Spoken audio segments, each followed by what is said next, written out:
and gentlemen, let's go. Where Brooklyn at? Where Brooklyn at? Where Brooklyn at? Well, actually, I live in Delaware now, so does that make me a Delawarean? Keep singing, girl. You know, Beyonce is my friend in my head. Jay my people sometimes, too. Yeah. I mean, like, be true, man. You know, when I was a kid, I had an imaginary enemy. Like, does that make me crazy?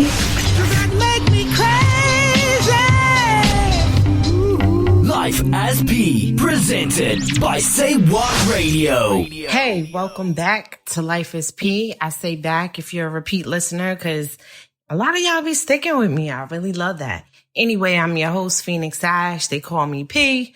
This is all about my life, my evolution, my journey through becoming an author, which I am now. I've always been a writer, but I'm an author now. I have several books published. My most recent is Savage Fever, which I'm very proud of. It's the first in a series, so please check that out on Amazon or Kindle. I also talk about what it's like to be a single mom, which wasn't always my story. When I first started this, I was a married mom, and now life look real different, but that's, you know, the changes that I'm going through. Maybe you can relate, maybe you can't, I don't know. But if you've been here before, if you're new here, I thank you for joining me. I appreciate you giving this a shot.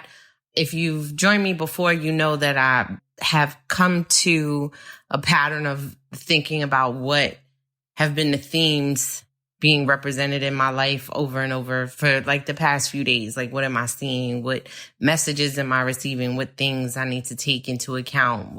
How I need to move forward. And I started to think about boundaries, particularly with, you know, being new to the dating scene and then going through changes at work and, you know, just everything being shifted. Of course, with COVID out there, there's just a lot of changes, a lot of adjustments, you know, people redesigning how things work and redesigning relationship. And I'm not just talking about intimate relationship, obviously. I mean, just redesigning how we connect with each other. And I am, you know, very aware of what could be my flaw. Sometimes in some situations it's a flaw. In other situations it's, you know, my gift. It's an asset. But my expectations of other people, you know, at work particularly, you know, during my day job, I've been disappointed an awful lot. But when I think about why I've been disappointed, it's not just my expectations. It's not that I have this high standard that I'm holding myself to, and I would like people that I work with or that are in my life to be accountable and hold themselves to a higher standard. But I think a lot of the disappointment when I'm facing it is because I guess to some degree, I'm not holding strong to my boundaries. You know, there are areas where I'm like, well, you know, I'm making allowances for people who are new or for people who are learning. And so what? It's taking them 9 months to learn something that should have taken 2 weeks. But, you know, just really just relaxing the boundary and, you know, things that I wouldn't normally excuse or normally say it's okay, you know, trying to be more sensitive or trying to be more compassionate because, you know, at times I can be, you know, a jerk. I'm starting to get more comfortable with being a jerk though, because I feel like that might have been working better for me. But, you know, just relaxing the boundaries, I feel like, you know, if you want to be more sensitive or more compassionate to someone due to their situation, that's cool. But I feel like you need to, or at least I need to think it out some, because when I do relax the boundaries, I feel like I kind of get stomped on. When I say, you know, this is where I cut it off at, this is what I'll accept. And then somebody pushes the envelope a little bit and I'm like, okay, fine. it's that okay, fine that's taking me out. It's killing me because I do it, for one, I had a situation, I was working with someone and, I'm very direct about what the instructions are. This is how you need to do it. It needs to look exactly like this. It needs to appear as though this message is coming from the same person every time we send it, whatever, all these things. And this is what the standard is. And so the person, did the job and, there was some slight differences and it was like, okay, maybe I don't need to be so hard up about these differences. And sure enough, a couple of days later, the people on the receiving end of the message was like, some of the information appears to be incorrect. We're checking these different sites. It's not uploaded correctly. It's this. And so I feel like, and because I'm responsible for this particular project, I feel like kicking my own self in the behind because I'm like, gosh, like you relaxed the standard and it didn't help you any, like you got bit in the ass. Like I was trying to be, more understanding of who people are as people, like be more understanding of your individualism and trying to accept, excuse me, if you hear me walking around, I'm trying to cook, but I'm making turkey wings. I love some turkey wings, but it's relaxing the standard, trying to appreciate the individualism of someone is all good and fun until it bites you in the ass.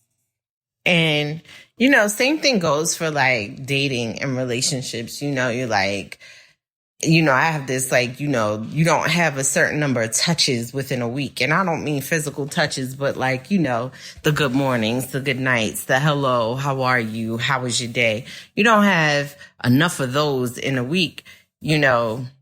Chances are that the person that you're talking to is not as interested as you are. And I love the excuse of I just don't have time. Listen, if you don't have time to communicate with the person that you think you're interested in, you probably should not be dating. And that's not just like to say it out there to people who claim they're interested in me, but that's also for me because there's a lot of stuff that I don't have time for. I'm doing the podcast. I'm writing these books or trying to write these books. I'm in a slump right now, but I'm trying to get the content out. I'm trying to raise my daughter. I'm trying to keep her happy. I'm trying to manage the relationship between her father and I so that we don't look like we're ready to kill each other every time we're around each other. That takes a lot out of me. It's a lot of work. And, I will always have the time to say good morning or good night. Like that's my basics. I will always have the time to say that, but I may not have the time to have a whole conversation. So if you contact me in the middle of the day, it may seem like I'm ignoring you, but I'm not because I just got a lot going on. Or, if it's around, the hours in which I feed my daughter dinner and put her to bed, it may seem like I'm not responsive. I am later. But, it's relaxing the standard. Like if you are somebody who needs to talk to someone all day, every day, and I don't meet that standard, like don't relax it for me because you just gonna resent me. You just gonna get annoyed. You gonna see a social media post. You ain't gonna know that some of those things we planned. Like you just not gonna know. And you're going to be disappointed and it's going to hurt your feelings. And the same thing goes for myself. When I'm in a work situation and I'm saying that this is the standard that I follow, the standard has been created because I know the consequences on the other end. I know who the client is. I know, the people that we're working with, our stakeholders. I know their personalities. I know what it is that will confuse them or frustrate them. And I'm trying to mitigate these issues up front. So I create this standard, but trying to understand that, I'm dealing with individuals who are, putting their time and their energy into the work. And I don't want to beat you up so bad that it gets you in a place where you don't want to do the work at all. And then you really give me some half-ass stuff. So I'm just trying to like work that out. And honestly, I don't know the clear line. I'm still trying to figure it out for myself in many situations because I just know that the relaxing of the standard is biting me in the ass. You know, if I say this is what I want, or this is what I'm willing to deal with, or this is what I'm not willing to deal with, and because you have a certain kind of charm, or because I'm understanding your individual situation, you know, I kind of ease back a little bit, only to come to a situation where I'm kicking myself in the ass and I'm just like, why didn't I just stick to what it was that I said? Why? Is really, you know, messing with me, that I think I'm being more compassionate when I'm really doing myself a disservice by relaxing the standard and blurring the lines of boundaries. It's not working for me. And I don't know if it's ever worked for anyone. Honestly, I feel like as a woman, I'm more inclined to do that because it's just expected of me, I guess, or, you know, the whole stigma of black bitch, you know, you're just trying to scale that back a little bit. And, well, I don't want to appear this way, and I don't want to come off too hard, or I don't want to come off too rough or too abrupt. And at the end of the day, it's like, but I'm going to come up as failing in my own eyes. It's not even in someone else's, in my own eyes. When that stuff, you know, comes back and I'm like, damn, I should have just stuck to what I know, because I know it for a reason.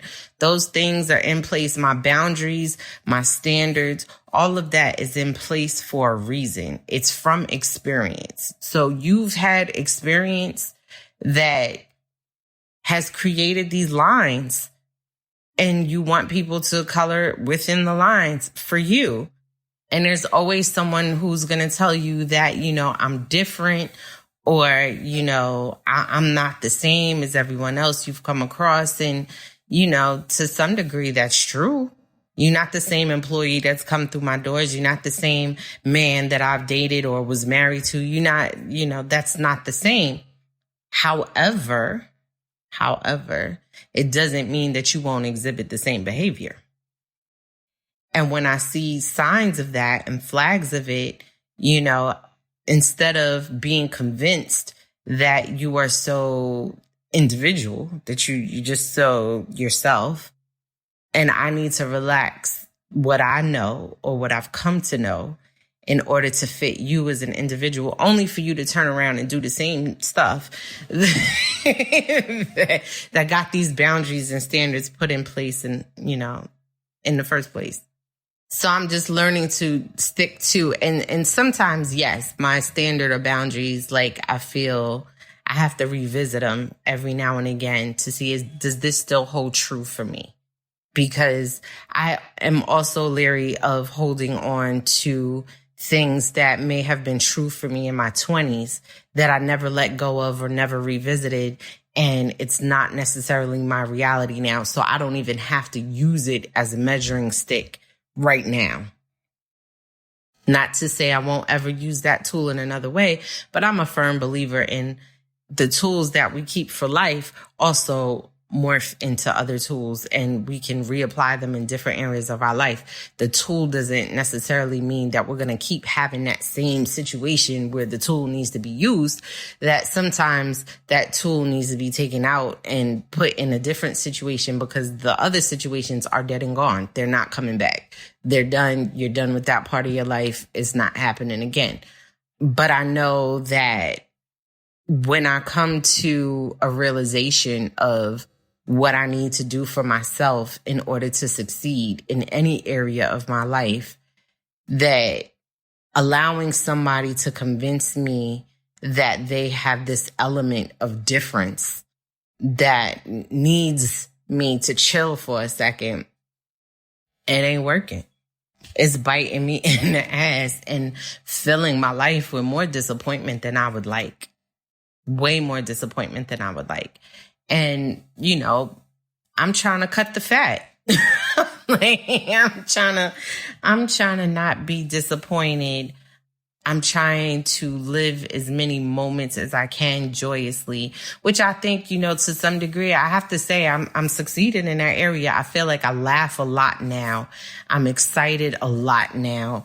I'm much more relaxed. I'm moving swiftly. I'm having some clarity. I'm thinking through my day. I'm thinking through the things that I have to get done.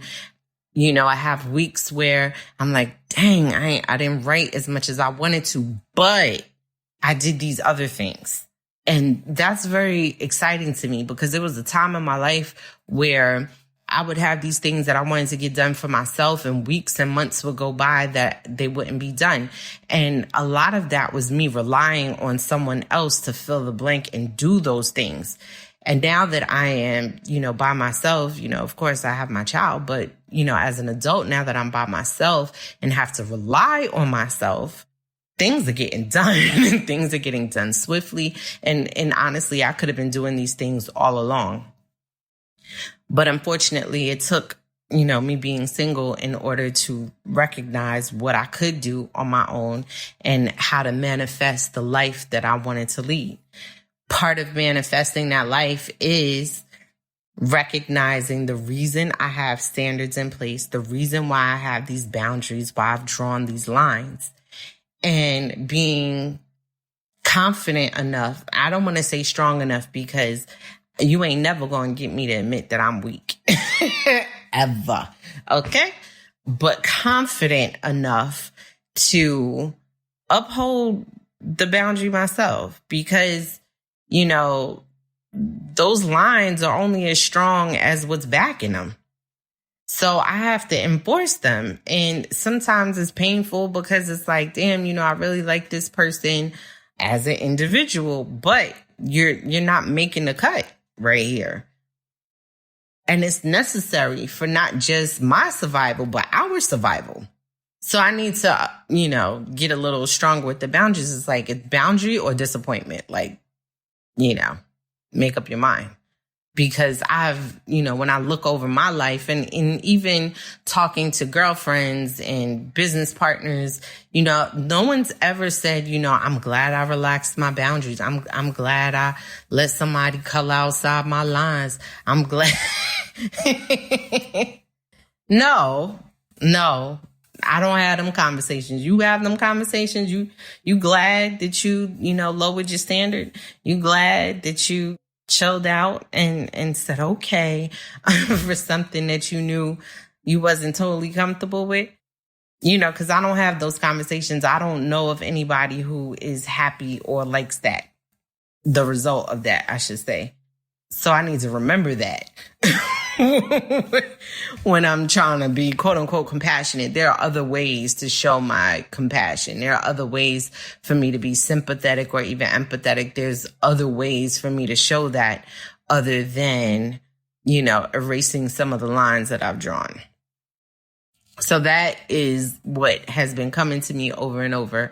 I say not even just for the past week. I mean, I feel like, you know, signs, they overlap. Sometimes this was coming to me for a while, but, you know, other things were stronger and more prevalent and needed to be brought to the surface. So I guess this is this turn.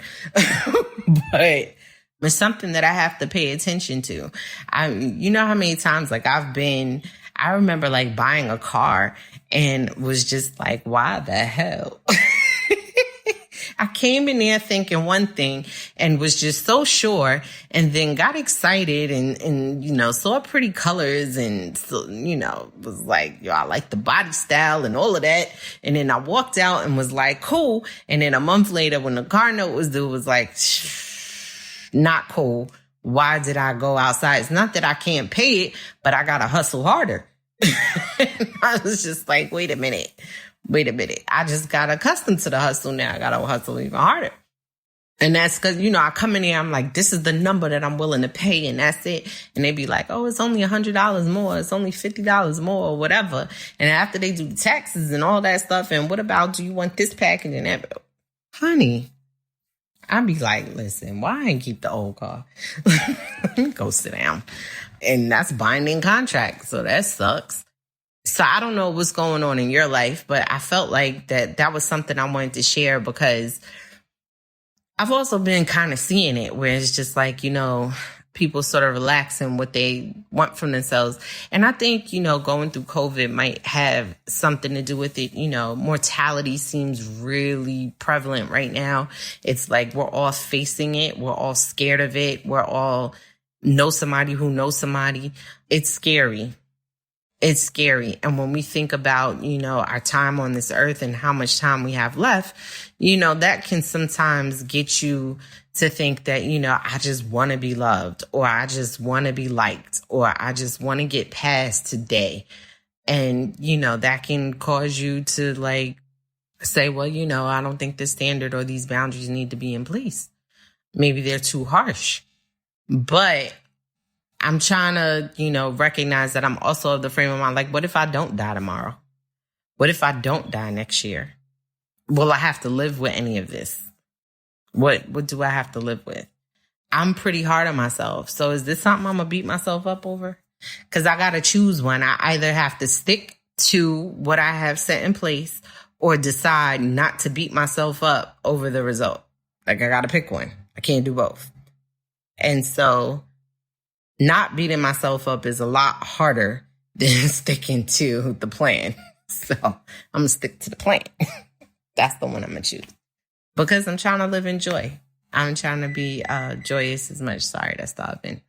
Anyway, what's good with you? Is that something that you deal with? Let me know. Hit me up in my inbox. I'm at P Writes on Instagram, at P Writes on Twitter. I'm so appreciating all the conversation, particularly because we're going through COVID. So I love connecting with you guys. I appreciate the messages. What am I? Oh, I'm Phoenix Ash on Facebook. Check out my books. I've grown. I've done some things. I've spanned across a couple of subgenres, and I think you will really like what I got going on. Savage Fever is about to be a whole thing. Okay. If you look at the reviews on Amazon, you understand why I'm so excited, because I feel like I'm really executing what I had planned. Savage Fever is a series. It's a book series. It's a novelette series. So it's shorter books. So if you're pressed for time, it's great for you. It's drama, it's lust, it's nasty, it's crazy, it's everything. And it literally is like TV in a book. Literally. So you don't trust me? Yeah, okay, I know I wrote it. Look at the reviews. I'm telling you, whenever anybody gives me feedback on it, they're like, yo, I was watching this. I was totally watching it. So, yo, I love cinematic stuff. If you just like it nasty, Touch Me First is my erotica. So you can definitely pick up Touch Me First on Amazon. It's available on paperback as well as on Kindle and all Kindle apps. Somebody just hit me up and said they just read Cookies and Crumbles. I so appreciate that. I dropped that last year. It's still one of my favorite books. So, if you want to start with something, Cookies and Crumbles, that's my jam. Can you leave me a review, though? Kind of light on reviews. Yeah, the people who have reviewed it, awesome feedback. I'm really appreciative. It is one of my favorite stories. So definitely check that out. My first novel, In Her Makeup, is available on Kindle, paperback on Amazon. It's also available on audiobook. So if you're an audiobook listener or subscriber, check it out. If you want to start Audible and you want to use it as your free book, I'm with that. Do that. Anyway, I so appreciate you guys being here for me. Let me know if there's any way that I could be there for you. Again, my inbox is always open. Yeah, let's talk about it. What's good? All right. Until the next time when we could exchange power. Peace.